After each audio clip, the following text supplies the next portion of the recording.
ওয়াশিংটনে white house সাংবাদিকদের নৈশভোজে গুলি, নিরাপদে সরিয়ে নেওয়া হলো ট্রাম্পকে, হামলাকারী গ্রেফতার।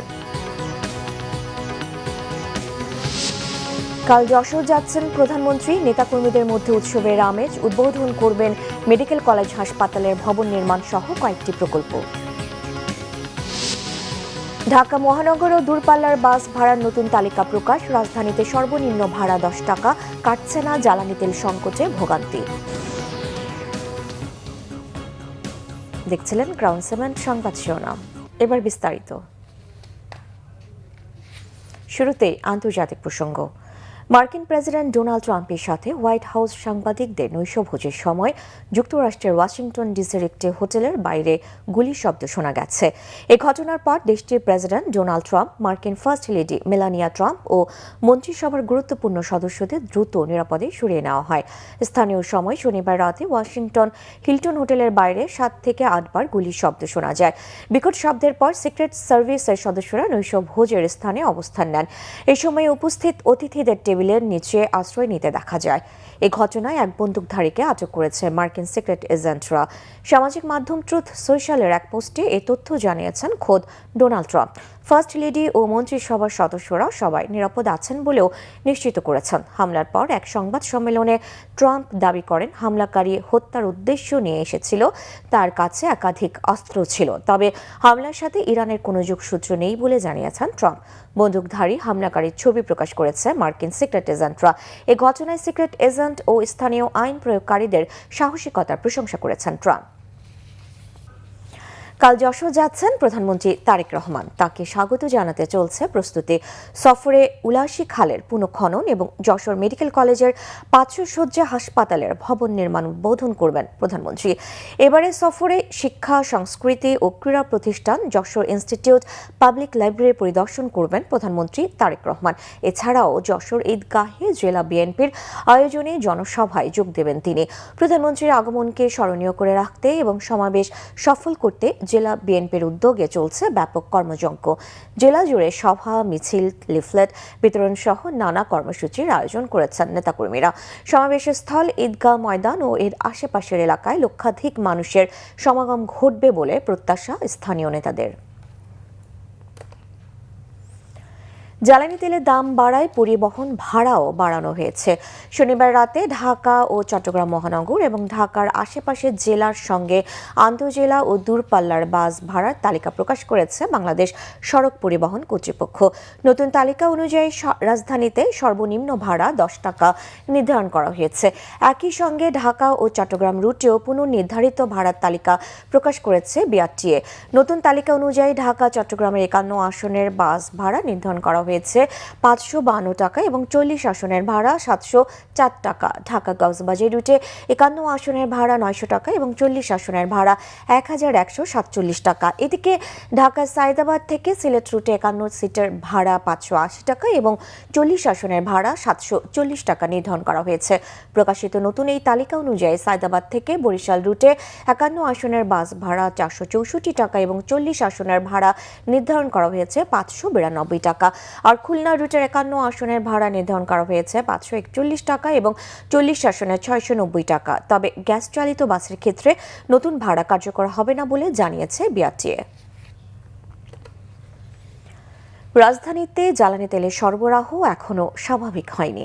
রাজধানীর অনেক পাম্পে জ্বালানি তেলের জন্য এখনও দীর্ঘ লাইন। ঘন্টার পর ঘন্টা দাঁড়িয়ে ফুয়েল সংগ্রহ করছেন ক্রেতারা।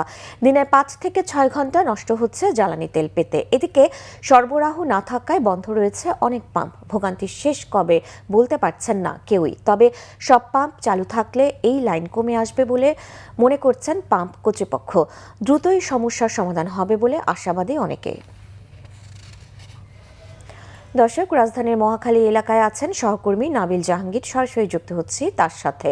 নাবিল, পেট্রোল পাম্পে তেলের জন্য লাইন কেমন দেখছেন? গ্রাহকদের প্রতিক্রিয়া কি?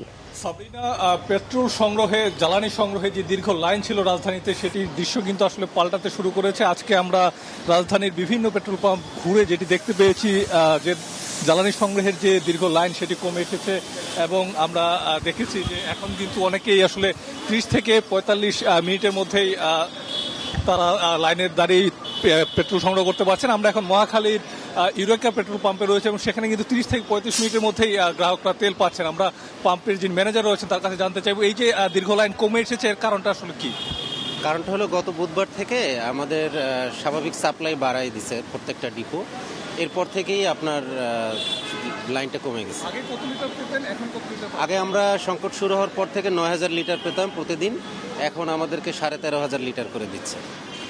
সাবরিনা, আসলে যেমনটা শুনছিলেন পেট্রোল পাম্পগুলোতে ডিপো থেকে যে তেল দেওয়ার যে পরিমাণ, রেশনিং সিস্টেমে যে তেল দেওয়ার পরিমাণ সেটি আগের তুলনায় কিছুটা বাড়ানো হয়েছে এবং এর কারণেই কিন্তু যে দীর্ঘ লাইন সেটি আসলে কমে আসতে শুরু করেছে এবং যারা পেট্রোল পাম্প সংশ্লিষ্ট রয়েছেন তারা বলছে যে এই যে ভোগান্তি সেটা আরও কমে আসবে। সাবরিনা।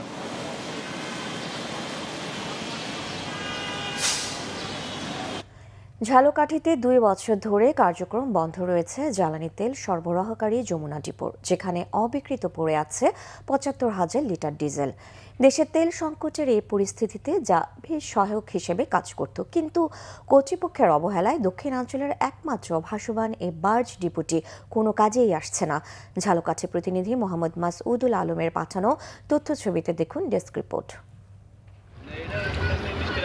দক্ষিণাঞ্চলের জেলা ঝালকাঠির যমুনা অয়েল কোম্পানির বার্জ ডিপোর বর্তমান অবস্থার ছবি। যে 3টি ডিপো থেকে ঝালকাঠি, বরিশাল ও ভোলা সহ বিভাগের 6 জেলার সাথে শরীয়তপুর, মাদারীপুরে জ্বালানি তেল সরবরাহ হয়, তার মধ্যে যমুনা অয়েল কোম্পানির এই বার্জ ডিপো একটি। কার্যক্রম বন্ধ হওয়ার আগে দক্ষিণাঞ্চলের একমাত্র ভাসমান এই ডিপো থেকে প্রতি মাসে 3.5 থেকে 4 লাখ লিটার ডিজেল সরবরাহ হতো, যা প্রতিষ্ঠানটির নির্ধারিত ডিলারদের মাধ্যমে নৌপথে যেত জেলার বিভিন্ন হাটবাজার ও পার্শ্ববর্তী জেলাগুলোতে। দীর্ঘদিন ধরে এটি বন্ধ থাকায় ভোগান্তিতে পড়েছেন এসব এলাকার কয়েক হাজার গ্রাহক। বিশেষ করে এই সংকটের সময়ে এর মাত্রা বেড়েছে কয়েক গুণ। এদিকে ডিপোটি দ্রুত আবার চালুর পাশাপাশি অবিকৃত পড়ে থাকা বিপুল পরিমাণ ডিজেল পরীক্ষা করে ব্যবহারযোগ্য হলে গ্রাহকদের মধ্যে বিক্রির দাবি ডিপোর কর্মীদের। যমুনা ডিপোটা আজকে 2 বছর থেকে এখানে বন্ধ থাকার কারণে সাময়িকভাবে ক্ষতিগ্রস্ত হয়েছে সবাই। তৈল তো আর কাঁচা মাল না যে পচে যাবে, ওটা যত দিন খুশি তারা সংরক্ষণ করে রাখতে পারে। তারা যদি আমাদের মতো ডিস্ট্রিবিউটরের মাধ্যমে যদি তেলটা সরবরাহ করে দেয় তাহলে আমরা আসলে উপকৃত হব। এই সংকটে আমরা সরকারের সুষ্ঠু তদন্তের মাধ্যমে এইটা যেন ব্যবহার উপযোগী হয়, এটার আমরা দাবি জানাই। এখানে কিছু তেল আছে যেটা আছে ডেটেবল তেল, বিক্রয়যোগ্য না। এটা রিফাইনিং করার জন্য বার্জ 5 গিয়েছিল খুলনাতে, ওইখান থেকে তেল কিছু ট্রান্সফার করা হয়েছে, মানে ডেটেবল তেল। এদিকে দ্রুত ডিপোটির কার্যক্রম চালুর আশ্বাস দিলেন ঝালকাঠি যমুনা ডিপো ইনচার্জ। মোবাইলে জানান, নতুন তেল এলে আগের ডিজেলের সঙ্গে বিক্রি করা হবে। আমার এখানে তো বন্ধ আজকে 2 বছর। সংকট তো অবশ্যই না, এটা মানে গভর্নমেন্ট রেশনিং করে দিচ্ছে, রেশনিং মতো চলতেছে আর 6টা হেজে মিলা মানে 75,000 তেল আছে। এইটা তো ডেড স্টক, এখন তো এটা সেলেবল না, মানে এইটার সাথে যখন নতুন তেল আসবে তখন সেল হবে ওইটাতে। ডিপোর কার্যক্রম আগামী মাস থেকেই চালুর আশাবাদ অতিরিক্ত জেলা ম্যাজিস্ট্রেটের। আমাদের ট্যাঙ্কারে যখন তেল চলে আসে সেটা রাখার জন্য তো আমাদের স্থান দরকার। এই বার্সটা যদি আমাদের ফুললি ফাংশনাল হয় তাহলে আমাদের জন্য সেটা শুরু হবে, মানে আরও সুবিধা হবে। আমরা আশা করছি এটা আগামী মাস নাগাদ এটার কার্যক্রম শুরু করতে পারবো। শিগগিরই এর কার্যক্রম দেখার অপেক্ষায় সংশ্লিষ্টরা। Bangla vision news desk. এই ছিল এখনকার মতো, পরে সংবাদ দুপুর 2টায়। এর আগে একটাই রয়েছে নিউজ টপ 10, দেখার আমন্ত্রণ রইল। এছাড়া বাংলা ভিশন সংবাদ ও সংবাদ সংশ্লিষ্ট অনুষ্ঠান দেখতে ভিজিট করুন www.tvnews24.com ও facebook.com/banglavisionnews এবং সাবস্ক্রাইব করুন youtube.com/banglavisionnews। ধন্যবাদ।